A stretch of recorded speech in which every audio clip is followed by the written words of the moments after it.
All right, Ashley, thank you. Well, guys, it's all too common during and after a divorce. One parent alienates their child from the other parent. The reason someone might do this is to damage the child's relationship with the other parent and turn the child's emotions against him or her.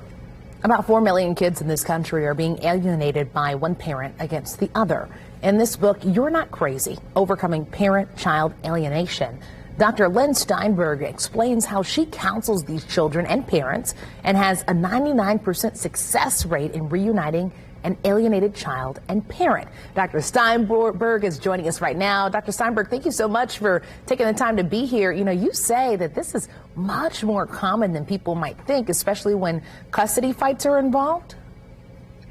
Yes, and thank you for having me, because I really would like to get the word out there about parental alienation, because people know about it, but they don't know that it's a thing, that there's a name to it, and that it can be resolved.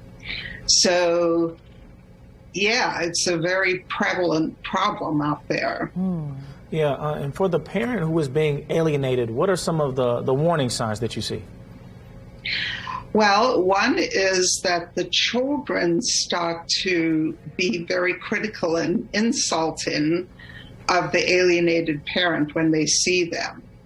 And another one is that there has been no abuse in the past, but there start to be accusations of abuse.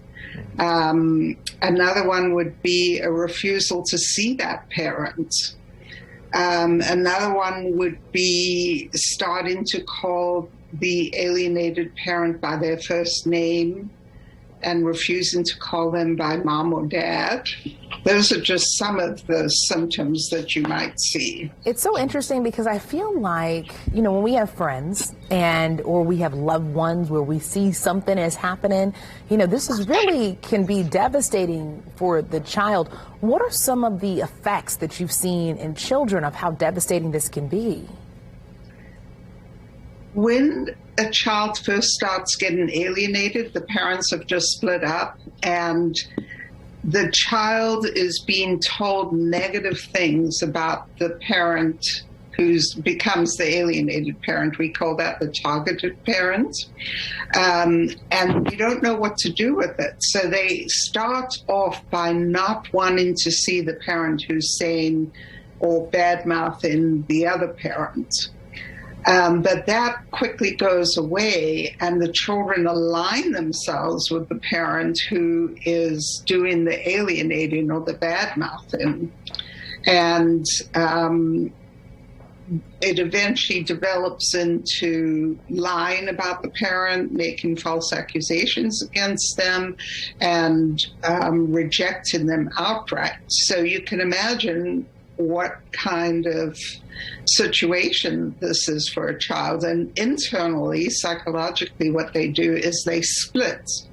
So they see the parent that they're aligned with, the alienating parent, is all good, and the other parent is all bad. And then they generalize that attitude towards probably anything in their lives, you know, like this is good, that's bad, very black and white thinking. And that's one consequence. Of course, there's a lot of anxiety and depression, guilt, shame, and then later on in life, they develop things like eating disorders, substance abuse disorders.